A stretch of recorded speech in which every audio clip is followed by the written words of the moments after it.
வீரம் மட்டும் இல்லை, விவேகமும் இருந்திருக்குது. அவர் வைத்தியமும் தெரிஞ்சு வச்சுருந்துருக்காரு. அதனால தான் வேறு ஒரு சமஸ்தானத்தில் அங்கே சமஸ்தான வைத்தியர்கள் எல்லாம் விட்டுட்டு மற்ற சமஸ்தானத்தில் இருக்கிற ஒரு வைத்தியரை தேடி வந்து கொண்டு வந்து அவரை வச்சு தீர்க்க முடியாத ஒரு வியாதி. அதனால தான் அவ்வளோ ஒரு ஹையஸ்ட் ஃபீஸ் கொடுத்துருக்காங்க. நமது முக்கிய நோக்கம் இந்த அட்டவணையிலிருந்து வெளியேறுவது தான். அதற்கான காலமும் நேரமும் நெருங்கிவிட்டது. நாம் விரைவில் பட்டியலை விட்டு வெளியேறி மீண்டும் இந்த நாட்டை ஆளுவோம். மற்ற அனைத்து சமூகங்களுக்கும் பாதுகாப்பாக விளங்குவோம். முருகனுடைய வாழ்க்கை வரலாற்றை பாடப்புத்தகத்தில் நீங்கள் சேர்க்கணும். அடுத்த தலைமுறைகள் தமிழ் சமூகம் இப்படி இது மாதிரியான ஒரு வீரன் இப்படி ஒரு வாழ்ந்தார் அப்படின்றதுக்கான அவருடைய வரலாற்றுகளை, வீரத்தை பற்றியான வாழ்க்கை குறிப்புகளை தமிழ்நாடு அரசு பாடப்புத்தகத்திலே அவருடைய வாழ்க்கை வரலாறை சேர்க்க வேண்டும். அது மட்டும் இல்லாமல் இந்த முருக குடும்பருக்கு தபால் தலை வெளியிடணும். அவருடைய இங்கே வாரிசுகளாக இருக்காங்க, அவருக்கு தனி மணிமண்டபம் அமைத்து உருவ சிலை கொடுத்து அவர்களை அங்கீகரிக்கணும், போற்றணும் அப்படின்ட்டு இந்த பாண்டிய நாடு ஊடகத்தின் சார்பாகவும் பாண்டிய நாடு வரலாற்று ஆய்வு தளத்தின் சார்பாக தமிழ்நாடு அரசுக்கும் இங்கு உள்ள முதல்வருக்கும் நாங்கள் வந்து கோரிக்கை வைக்கிறோம்.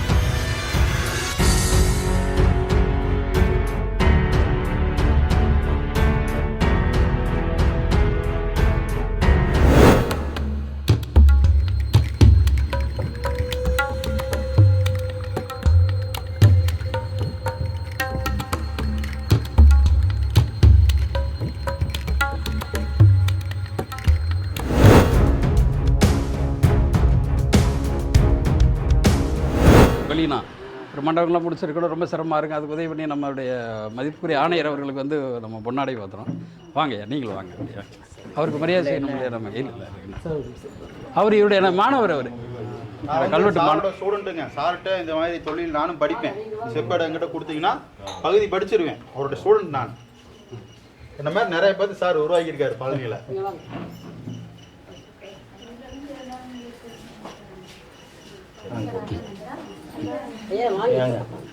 வாங்க, பக்கத்தில் வாங்க. வாங்க.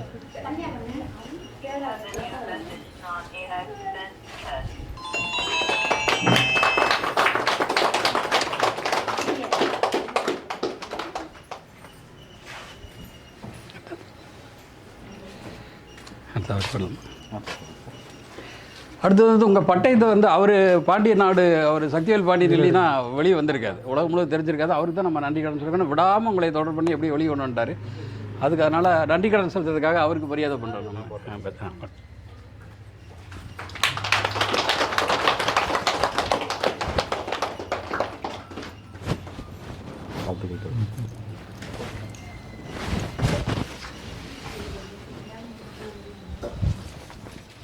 ஏற்கனவே வந்து அதை படிச்சிருப்பீங்க, அந்த செப்பு பட்டயத்தை நீங்கள் படிச்சிருக்கீங்க.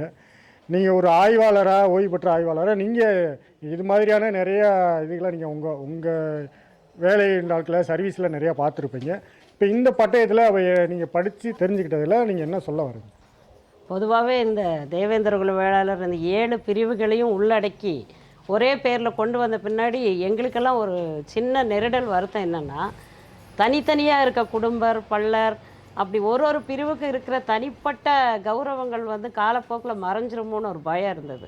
ஆனால் சமீப காலமாக ஒரு செப்பு பட்டயமாக வெளியே வந்துட்டுருக்கு. முதல்ல செப்பு பட்டயம்னு பேசும்போது நம்ம பழனி செப்பேடுகள் பற்றி மட்டும்தான் பேசிகிட்டு இருந்தோம். அதுக்கப்புறம் சமீபத்தில் திருச்செந்தூர் செப்பேடு பற்றி நாராயணமூர்த்தி அவர்கள் வந்து அதை படித்து சொன்னாங்க. அதில் வந்து குடும்பர்களுடைய கௌரவத்தை பற்றி நல்லா பெருமையாக சொல்லியிருந்தது. கோவில் நிலத்தை பொன் கொடுத்து விலைக்கு வாங்கி அவர்கள் வந்து விவசாயம் செய்தார்கள்ங்கிறது, குடும்பர்கள் அப்படி உயர்வான பொருளாதாரத்திலும் கௌரவத்திலும் இருந்தாங்கன்னு இருந்தது. அதுக்கடுத்து இந்த செப்பேடு நம் விவசாயத்தில் மட்டுமல்ல, மருத்துவத்திலையும் மற்ற பல துறைகளிலையும், இப்போ மல்லர்கள் நம்ம சொல்கிறோம், மல்லர் பள்ளர் குடும்பர் எல்லாரும் ஒன்றுன்னு சொல்லும்போது வீரத்தில் நம்ம சிறந்து இருந்தோமாங்கிறதுக்கு இந்த செப்பேடு மிக சிறப்பான ஆதாரமாக இருக்குது. இப்போ சார் சொன்ன மாதிரி அந்த ஒன்றரிச்சவர்னு நம்ம ஒண்டி வீரன் சொல்லுவோம். ஒற்றையாக ஒரு ஆள் நின்று 100 வேலை சமாளிக்கக்கூடிய ஒரு வீரம் உள்ள ஒரு பரம்பரை இந்த குடும்ப பரம்பரைங்கிறது இது ஒரு உதாரணமாகுது. வீரம் மட்டும் இல்லை, விவேகமும் இருந்திருக்குது. அவர் வைத்தியமும் தெரிஞ்சு வச்சுருந்துருக்காரு. அதனால தான் வேறு ஒரு சமஸ்தானத்தில் அங்கே சமஸ்தான வைத்தியர்கள் எல்லாம் விட்டுட்டு மற்ற சமஸ்தானத்தில் இருக்கிற ஒரு வைத்தியரை தேடி வந்து கொண்டு வந்து அவரை வச்சு தீர்க்க முடியாத ஒரு வியாதி. அதனால தான் அவ்வளோ ஒரு ஹையஸ்ட் ஃபீஸ் கொடுத்துருக்காங்க. 12,000 பொண்ணுங்கிறது சாதாரணம் இல்லை, 12 லட்சம் பொண்ணு. அவ்வளோ பெரிய இதை கொடுக்கும்போது ஒரு போன உயிரை திருப்பி கொண்டு வந்த அளவு ஒரு திறமையான மருத்துவத்துக்கு தான் அவ்வளோ கொடுத்துருக்க முடியும். அந்தளவு திறமை இருந்திருக்குது. நீங்கள் ஏற்கனவே அவர்கிட்ட கேட்ட கேள்வி மாதிரி ஒரு எதிரி சமூகமாக ஒருத்தருக்கு ஒருத்தர் முரண்பட்டிருந்த சமூகத்தில் அவருக்கு போக இருந்த உயிரை காப்பாற்றி கொடுத்துருக்கணுமா அப்படிங்கிற போது தான் இதில் குடும்பங்களோட பெருந்தன்மையும் தெரிய வருது. இன்னும் எதிரியாக இருந்தாலும் தன்னுடைய தனக்கு தெரிந்த மருத்துவத்தை செய்து தரணும், அவன் உயிரை காப்பாற்றணுங்கிறது மட்டுமே இருக்கே ஒழிய போரிட்டுத்தான் பழக்கம், போரிட்டு வென்றுதான் பழக்கம் மல்லர்களுக்கு. நோயோடு இருக்கிறவனை வந்து காப்பாற்றாமல் விடுறது வந்து அவனுடைய பெருந்தன்மைக்கு அழகல்லன்னு அவன் உயிரை காப்பாற்றி கொடுத்து அந்த காப்பாற்றி கொடுத்ததுக்கு அவங்க கொடுக்கும்போது அதை தன்னுடைய ஃபீஸாவோ அதுக்கு ஒரு பொருளாவோ கிடச்சி வாங்காமல் பெருமையாக கௌரவமாக வாங்கியிருக்கார். அவர் வந்து அந்த பகுதியில் இருக்க 48 கிராமத்தில் இருக்கிற பல்லர்களுக்கு தலைவராகவும் அங்கிருந்து ஒரு குடும்பத்திலையும் இவருக்கு மரியாதை செய்ய வேண்டுங்கிறது. பணம் கொடுக்கறதுங்கிறது கிடையாது. இது பணம் கொடுக்கறதுனா நீங்கள் பணம் கொடுத்துருங்க, சும்மா பணம் இருக்கும்போது கொடுங்கன்னு சொல்லியிருப்பாங்க.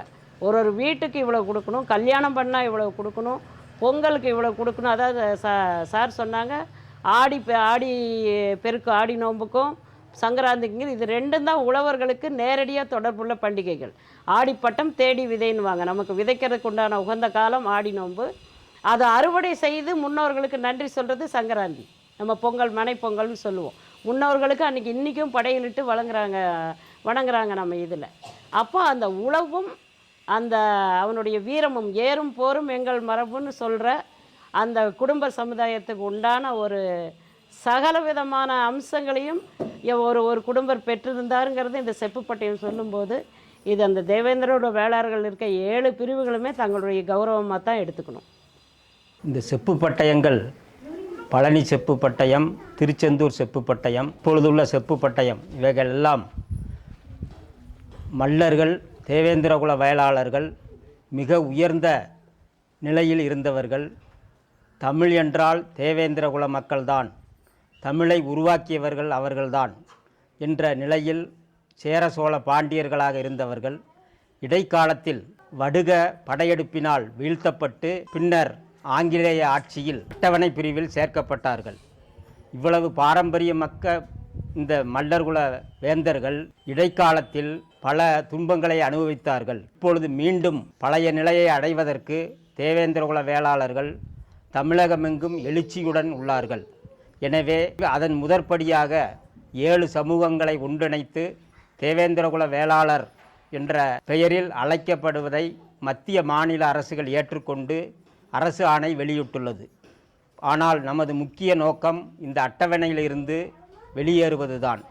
அதற்கான காலமும் நேரமும் நெருங்கிவிட்டது. நாம் விரைவில் பட்டியலை விட்டு வெளியேறி மீண்டும் இந்த நாட்டை ஆளுவோம், மற்ற அனைத்து சமூகங்களுக்கும் பாதுகாப்பாக விளங்குவோம் என்று இந்த நேரத்திலே இந்த பட்டயத்தின் வாயிலாக தெரிவிப்பதில் மகிழ்ச்சி அடைகின்றேன்.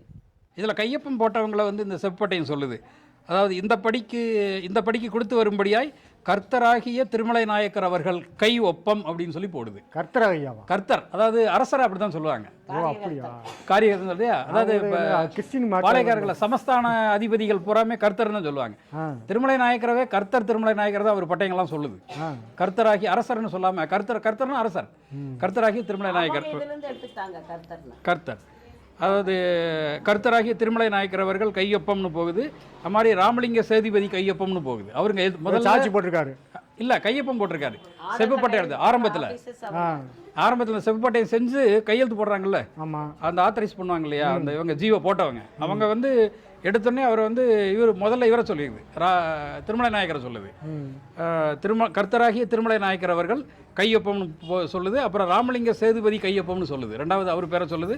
அடுத்தது சாட்சி அறிவோம்னு போட்டு தொண்டைமான் புதுக்கோட்டை சிவத்தம்பி அப்படின்னு இல்லை சொல்லுங்க. இப்போ புதுக்கோட்டை தொண்டைமானுக்கும் சேதுபதிக்கும் எப்படி link அவங்க எல்லாம் ஒன்றா இருந்தவங்க. நாங்கள் ஆ. ராமநாதபுரம் சமஸ்தானத்துக்கு அவர் நட்பாக இருந்திருப்பார், அதனால வந்திருக்காரு அவருங்க. வந்து அப்ப சாட்சி இவருக்கு போட்டிருக்காரு. சாட்சி கையெழுத்து போட்டிருக்காரு. பட்டயம் எழுதும்போது ஒரு 4 முக்கியமான ஆட்களை கூப்பிட்டு வச்சு ஒரு பட்டயம் எழுதுறாங்க.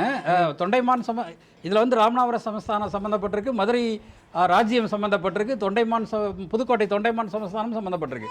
3 சமஸ்தானங்கள் சேர்ந்து தான் பட்டயம் எழுதியிருக்கு. அதனால அவருடைய அதிபதி வந்து அந்த இவர் புதுக்கோட்டை சிவத்தம்பி சாட்சின்னு போகுது. அப்புறம் திருப்புவனம் பழனியா பிள்ளைன்னு ஒருத்தர் அவர் சாட்சி கையெழுத்து போட்டிருக்காரு. திருச்சுலிகையை சேர்ந்த முத்துசேர்வைக்காரன் அப்படிங்கிறவர் சாட்சி கையெழுத்து போட்டிருக்காரு. புரோகள் பார்த்துருப்பீங்க. இது வரைக்கும் நீங்கள் வந்து இந்த தொடரில் வந்து நீண்ட நெடிய ஒரு தொடராக இருந்தாலும் நம்ம வரலாற்றுகளை பார்த்துருப்பீங்க. யார் இந்த முருக குடும்பர்? இந்த முருக குடும்பர் அக்திசால் முருக குடும்பருடைய அவருடைய வீரம், மருத்துவத்துறையில் அவர் எப்படி புகழ்மிக்க ஒரு மருத்துவராக, தலை சிறந்த மருத்துவராகவும், ஒரு போர் வீரனாகவும், 48 கிராமங்களுக்கு ஒரு தலைவனாகவும், அந்த 48 கிராமங்களை ஆட்சி செய்து வரி வசூல் பண்ணக்கூடிய ஒரு பேர் ஆற்றல் கொண்ட ஒரு பெரிய மாவீரனை பற்றியான இந்த வரலாற்று தொடரிலே தெரிந்து கொண்டதில் நீங்கள் எப்படி வந்து பார்க்குறீங்க தெரியல, நாங்கள் உண்மையிலே வந்து மகிழ்ச்சி அடைகிறோம். ஒட்டுமொத்தமாக உலகெங்கும் ஏர்வலப்பி வாழ்கிற மல்லர் என்னும் தேவேந்திர வேளாளர்களுக்கு இந்த அக்திசால் முருக குடும்பர் என்கிறது ஒரு தனி மனிதனுடைய வாழ்க்கை வரலாறு மட்டுமல்ல, ஒட்டுமொத்த உலகெங்கும் ஆளுகிற ஒட்டுமொத்த தேவேந்திர குல வேளாளருக்கான ஒரு அங்கீகாரம், ஒரு அடையாளம், ஒரு அடையாள மீட்பு. அந்த அடையாள மீட்பில் நாங்கள்லாம் கலந்து கொண்டிருக்கோம். எங்களுடைய பங்களிப்பும் ஒரு சிறிய பங்களிப்பாக இதில் வெளிக்கொண்டு வருவதில் இருக்குது அப்படின்ற நினைக்கும்போது உண்மையிலே பூரிப்பாக இருக்குது. இதை மிகப்பெரிய ஒரு ஆவணமாக்கியதில் இங்குள்ள வரலாற்று ஆய்வாளர் ஐஆர்எஸ் அம்மா, வரலாற்றுத்துறை அம்மா, இது மாதிரியான எல்லோருக்கும் நாங்கள் வந்து இந்த பாண்டியனாறு வரலாற்று ஆய்வுத்தளத்தின் சார்பாக நன்றியை தெரிவிச்சுக்கிறோம். தமிழக அரசுக்கு இதன் ஊடாக நாங்கள் வந்து ஒரு கோரிக்கை வைக்க முன் வந்திருக்கோம். போட்டிக்கு காம்படிஷனுக்காக கேட்கல. நிறைய பேர்த்துக்கு வந்து மணிமண்டபம் திறக்கிறீங்க, சிலைகள் திறக்கிறீங்க. ஆனால் எங்களுடைய சமுதாயத்தில் தேவேந்திர மல்லர் என்கிற தேவேந்திர வேளாளர் சமூகத்தில் இப்படி ஒரு மாவீரனை வந்து பெற்றிருக்கு. அதுக்கு சாட்சியும் எங்கிட்ட இருக்குது, வரலாற்று ஆவணம் இருக்குது. ஐயா சொன்ன மாதிரி இது ஒரு ஜீவம். அந்த காலத்தில் அரசாங்கம் வெளியிட்ட ஜீவோ, இன்றைக்கி வந்து அரசியலில் எதாக இருந்தாலும் வெளியிட சொல்கிறோம், எப்படி ஜீவோ கேட்குறோமோ அது மாதிரி இந்த செப்பு பட்டம் என்பது அரசாங்கம் வெளியிடப்பட்ட ஒரு ஜீவோ. அதன் அடிப்படையில் இந்த முருகனுடைய வாழ்க்கை வரலாற்றை பாடப்புத்தகத்தில் நீங்கள் சேர்க்கணும். அடுத்த தலைமுறைகள் தமிழ் சமூகம் இப்படி இது மாதிரியான ஒரு வீரன் இப்படி ஒரு வாழ்ந்தார் அப்படின்றதுக்கான அவருடைய வரலாற்றுகளை, வீரத்தை பற்றியான வாழ்க்கை குறிப்புகளை தமிழ்நாடு அரசு பாடப்புத்தகத்திலே அவருடைய வாழ்க்கை வரலாறை சேர்க்க வேண்டும். அது மட்டும் இல்லாமல் இந்த முருக குடும்பருக்கு தபால் தலை வெளியிடணும். அவருடைய இங்கே வாரிசுகளாக இருக்காங்க, அவருக்கு தனி மணிமண்டபம் அமைத்து உருவ சிலை கொடுத்து அவர்களை அங்கீகரிக்கணும், போற்றணும் அப்படின்ட்டு இந்த பாண்டிய நாடு ஊடகத்தின் சார்பாகவும் பாண்டிய நாடு வரலாற்று ஆய்வுத்தளத்தின் சார்பாக தமிழ்நாடு அரசுக்கும் இன்றையுள்ள முதல்வருக்கும் நாங்கள் வந்து கோரிக்கை வைக்கிறோம். இந்த கோரிக்கையை நீங்கள் செவி சாய்க்கவில்லை என்றால் தொடர்ச்சியாக அடுத்தடுத்த கட்டத்துக்கு இதை நகர்த்தி நாங்கள் இதை உலகெங்கும் இருக்கிற எல்லோருக்கும் தெரிகிற மாதிரி இதை கொண்டு போய் சேர்ப்போம். அதை சேர்க்க வேண்டியது எங்களுடைய கடமை மட்டுமில்லை, இதை பார்த்து கொண்டிருக்கிற எமது உறவுகள், நம்முடைய இரத்த சொந்தங்கள், நம்முடைய சமூக மக்கள், இந்த தமிழ் சமூகங்கள் எல்லோரும் சேர்ந்து இந்த முருக குடும்பரை போற்றி வணங்குவோம். அவருடைய வரலாற்றை, அவருடைய வாழ்க்கை வரலாறுகளை உலகறிய செய்வோம். தொடர்ந்து இணைந்திருங்கள். இது மாதிரியான சுவாரஸ்யமான அடுத்தடுத்து நம்முடைய வரலாற்று பண்பாடுகளை மீட்பதில் தொடர்ந்து நாங்கள் முனைப்பு காட்டி வருகிறோம். நீங்கள் எந்த அளவுக்கு இதில் ஆர்வம் காட்டுகிறீர்களோ அதுக்கு தகுந்தாற் போல தான் நாங்கள் அடுத்த கட்டத்துக்கு, அடுத்த கட்ட பாய்ச்சலுக்கு நாங்கள் எப்போதும் தயாராக இருக்கிறோம். நாங்கள் உங்களிடம் கேட்பது, இதை நீங்கள் பார்ப்பது மட்டுமில்லாமல் நம்முடைய உறவுகளுக்கு, அடுத்த சந்ததிக்கு, நம்முடைய வருங்கால தலைமுறைக்கு, இளம் பிள்ளைகளுக்கு, இளைஞர்களுக்கு இதை கொண்டு போய் சேருங்கள். இந்த வரலாறுகளை கொண்டு போய் சேருங்கள்.